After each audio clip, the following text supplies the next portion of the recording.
โอ้ยบอลังก็เลือกไทยไปเลยถ้าประเทศไทยเจ้าได้เท่าไหร่เดี๋ยวนี้ว่ามาเห็นงานอยู่พี่มันก็ได้วันละ500บอลังได้ถูกแล้วอันนี้เจ้าเฮียนจบห้องไหนคือได้เงินสูงแท้เรียนจบห้องม.2 ม.2ซื่อๆมนี่แต่ได้วันเงินเดือนวันละ500แมนเจ้าฮู้บ่เจ้าได้หลายกว่าในครูสอนเจ้าอีกบ่ได้นี่อาจารย์สอนเจ้าบ่ได้นี่บ่อ้าวบ่ตีแล้วโอ้เจ้าได้วันละ500เจ้าหลายกว่าในครูอาจารย์สอนเจ้าอยู่บ้านเฮาได้ในบ้านเรื่องจริงได้บ่หลังเจ้าฮู้บ่ในครูได้เดือนเท่าไหร่บ่ฮู้ในครูที่บ่ครูชั้นสูงก็ประมาณสัก3ล้านกว่าเดือนนึงป่ะ3ล้านกว่าคิดเป็น6 5 30 6 5 30ประมาณสัก 5,000 กว่าบาทโอ้5,000 กว่าบาทต่อเดือนโอ้โห10ประมาณสัก 5,000 กว่าบาทโอ้5,000 กว่าบาทต่อเดือนโอ้โหบ่ตีแล้วบ่ส่วนของเจ้าเนี่ยเจ้าฮู้ว่าเจ้าได้เท่าไหร่นี่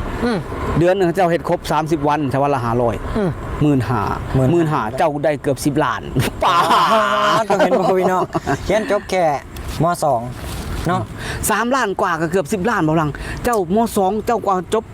ปริญญาโทอยู่บ้านเฮาบ่เดี๋ยวนี้มันสิโพดแล้วบ่หลังเนาะแรงงานลาวบอกว่าทำงานในประเทศไทยเดือนละ 15,000 บาทเท่ากับเงินเดือนครูสอน3 เดือนสวัสดีและสวัสดีทั้งพ่อแม่พี่น้องฝั่งลาวฝั่งไทยนะวันก็พบมาพ่อกับบ่าวยอดเช่นเก่าเช่นเคยพี่น้องถือว่ามื้อนี้บ่าวยอดมีเรื่องราวจำนำเสนอให้พ่อแม่พี่น้องได้รับชมและรับฟังกันเป็นเรื่องราวของ2 หนุ่มลาวพี่น้องที่ไปทำงานในประเทศไทยแล้วก็ได้ถ่ายคลิปเนาะเว้าถึงแล้วก็สัมภาษณ์เรื่องราวของเงินเดือนของเบาหลังเนาะที่ได้ไปทำงานในประเทศไทยก็เป็นเพื่อนของบ่าวยอดเอกเนาะเป็นทางน้องชายเบาหลังเพิ่นก็ได้ให้สัมภาษณ์ทางเบาแจ๊บเนาะซึ่งว่าคลิปที่ให้เบื้องไปนั่นก็เป็นคลิปที่ได้มาจากช่องเบาแจ๊บเนาะสตอรี่ชีวิตเบาแจ๊บพี่น้องหลายคนก็คงจะฮู้ดีเนาะและมื้อนี้บ่าวยอดก็จะขอนำเสนอเรื่องราวของเพิ่นมาเล่าเนาะซึ่งจากการที่บ่าวยอดก็เป็นคนลาวอยู่แล้วพี่น้องที่ฮู้เนาะในการที่แบบว่าได้เห็นได้สัมผัสเนาะก็เป็นเรื่องจริงเนาะถ้าหากว่าสตาร์ทพี่น้องก็เงินเดือนของครูเนาะที่จบปริญญาตรีมาแล้วเนาะสตาร์ทก็อยู่ที่ประมาณ1,800,000 กีบหา2 ล้านพี่น้องอันนี้เข้าแรกๆนะแต่ถ้าหากว่าแล้วแต่สั้นพี่น้องถ้าหากว่าอยู่ดนเนาะก็อาจจะได้เพิ่มเป็นสเต็ปขึ้นไปและสูงสุดพี่น้องก็บ่เกิน4 ล้านกีบเนาะก็จะประมาณอยู่2 ล้าน3 ล้านนิดๆเนาะซึ่งว่าถ้าหากว่าเปรียบเทียบใส่เงินที่แรงงานลาวเนาะเป็นกรรมกรนี่มันก็จะได้หลายกว่าแน่นอนเนาะบ่ว่าจะคือบ่ยอดทำงานอยู่ลาวเองหรือว่าหลายคนทำงานอยู่ลาวเนาะถ้าเปรียบเทียบใส่เงินเดือนครูนะพี่น้องมันก็จะเห็นได้เลยว่าเงินเดือนครูนี่จะได้น้อยกว่าแรงงานกรรมกรทั่วไปเนาะอย่างเช่นก่อยปูนหรือว่าก่อสร้างอยู่ทางฝั่งสปป.ลาวเนาะเป็นกรรมกรก็ได้อยู่ที่ประมาณ 200,000 กีบเนาะต่อมื้อนึง 200,000 กีบพี่น้องในปัจจุบันนี้เนาะเฉพาะแค่งานก่อสร้างได้พี่น้องนะแต่ว่างานอื่นก็อาจจะบ่ถึงเนาะอาจจะ2 ล้าน3 ล้านก็แล้วแต่เนาะแต่ทางงานก่อสร้างก็อาจจะสตาร์ทเลยเนาะพี่น้องเนาะเดือนนึงก็ประมาณ4 ล้าน5 ล้านเนาะเฉพาะงานก่อสร้างเด้อนี่บ่ยอดว่าเฉพาะงานก่อสร้างแต่ถ้าหากว่าคือเงินเดือนครูพี่น้องเงินเดือนครูเนาะก็ได้อยู่ที่1,800,000หรือว่าสูงสุด3 ล้านพี่น้องนี่คือเงินเดือนครูและเป็นยังเพิ่นคือเฮียนคือได้เงินเดือนน้อยกว่ากรรมกรเนาะหลายคนก็สงสัยเงินเดือนของครูเนาะพี่น้องเนาะมันได้น้อยก็จริงแต่ว่ามันอาจจะมีหลายอย่างพี่น้องอย่างเช่นบำนาญหรือว่ามันมีแบบว่าคืออย่างช่วงเฮาบ่ได้เฮ็ดงานเนาะหรือว่าช่วงเฮาที่บ่ได้สอนนะพี่น้องหรือว่าช่วงปิดเทอมเฮาก็ได้เงินคือเก่าได้เงินเดือนคือเก่าเนาะแล้วก็ช่วงที่แบบว่าเฮาบ่สำบายหรือว่าเฮาเป็นฉุกเฉินก็สามารถเอาเงินจุลภาพหรือว่าเงินที่แบบว่าเงินบำนาญบ่เงินหยังก็บ่ฮู้ล่ะบ่ยอดคิดว่าเอาได้พี่น้องเอาได้เนาะแล้วก็กู้ยืมก็ง่ายอันนี้ก็สิทธิผลประโยชน์ของครูเนาะแล้วก็อาจจะเรื่องการเรียนการสอนเนาะหลายคนเพิ่นก็มักเนาะแต่ถ้ามาคือถ้าหากว่าบ่ยอดเนาะได้เรียนครูหรือว่าได้มีโอกาสเนาะที่จะสอนนี่บ่ยอดจะเฮ็ดบ่ถ้าว่าบ่ยอดมีโอกาสนะบ่ยอดก็คิดก็อยากสอนเนาะก็อยากสอนเพราะว่าหนึ่งก็อาจด้วยถ้าหากว่าบ่ยอดที่จะไปอยู่ในจุดๆนั้นก็คือ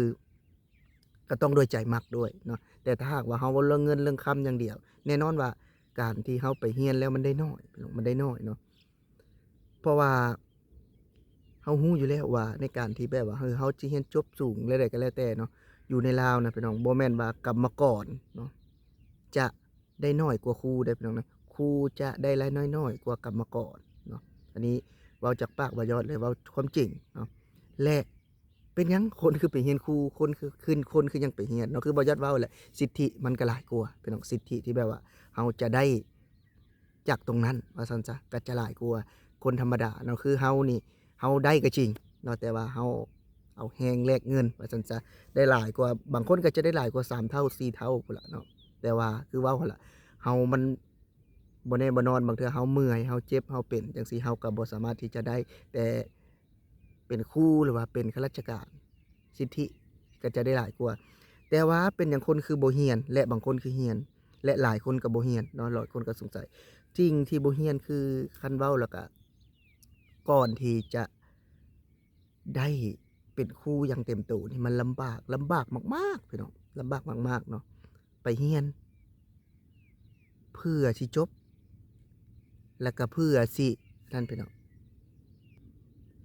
เพื่อสิได้เนาะคือเฮาต้องสอนฟรีบางคนก็ลาออกเรียนจบปริญญาตรีมาก็ได้ลาออกเนาะบางคนก็ลาออกจนมาได้เป็นผู้ใหญ่บ้านก็มีเนาะอันนี้ก็หลายเคสที่เฮาได้เห็นที่บ่ยอดได้สัมผัสจริงๆนะแต่ถามว่ามันมีจริงบ่ที่ว่าได้เงินเดือนน้อยกว่าแรงงานมีพี่น้องอันนี้มันเป็นความจริงเนาะเป็นความจริงที่เฮาปฏิเสธบ่ได้แต่ถามว่าคนถ้าเขาเลือกเข้าไปทำงานกับเลือกเป็นครูเนี่ยเขาจะเลือกอะไรแน่นอนว่าทุกคนก็จะเลือกครูเนาะเลือกอาชีพที่มั่นคงและอาชีพที่นั่นเนาะอันนี้บ่ยอดก็เว้าเต็มปากเลยว่าเขาคงจะเลือกครูเนาะอยู่ในลาวนี่เนาะว่าซั่นจ้ะ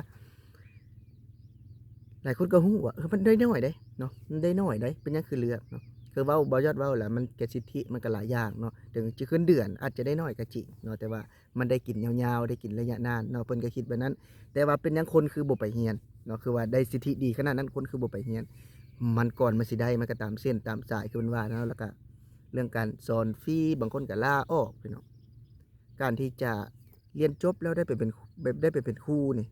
ครูอาสาเนาะพี่น้องเนาะมันก็ง่ายอยู่แต่ว่าก่อนสิได้เป็นครูบรรจุหรือว่าเป็นครูจริงๆนี่ค่อนข้างที่จะลำบากเนาะค่อนข้างที่จะลำบากแต่ถ้าว่าคือบ่ยอดเว้าแหละเนาะถ้าหากว่าจริงบ่ที่แบบว่าเงินเดือนได้น้อยกว่าเนาะได้น้อยกว่าแรงงานแน่นอนว่าได้น้อยกว่าเนาะพี่น้องเนาะแน่นอนว่าได้น้อยกว่าแต่มันก็มีสิทธิพิเศษของมันว่าซั่นซะนี่คือบ่ยอดก็จะเว้าในมุมมองของบ่ยอดนะบ่ยอดเว้าในมุมมองของบ่ยอดเพราะว่าบ่ยอดได้ไปเห็นคลิปของทางไอ้ทรายเนาะทางบ่แจ๊บบ่ยอดก็ขออนุญาตเพิ่นเนาะโทรคุยกับเพิ่นว่าเอามาเล่าต่อได้บ่เนาะในเรื่องราวประมาณนี้เนาะอยากอธิบายพร้อมนั่นล่ะพี่น้องแล้วก็จะเล่าในเรื่องราวชีวิตเนาะของการใช้ชีวิตคือเฮาอยู่ลาวเฮาก็เห็นสภาพแวดล้อมบ้านเมืองของเฮาเนาะสำหรับผู้ใดที่เข้าเบิ่งแล้วก็พี่น้องก็อย่าลืมฝากกดแชร์เนาะกดไลค์กดติดตามเพื่อเป็นกำลังใจให้บ่ยอดแรงงานลาว Channel หน่อยเนาะสำหรับมื้อนี้บ่ยอดขอลาพี่และน้องไปก่อนสำบายดี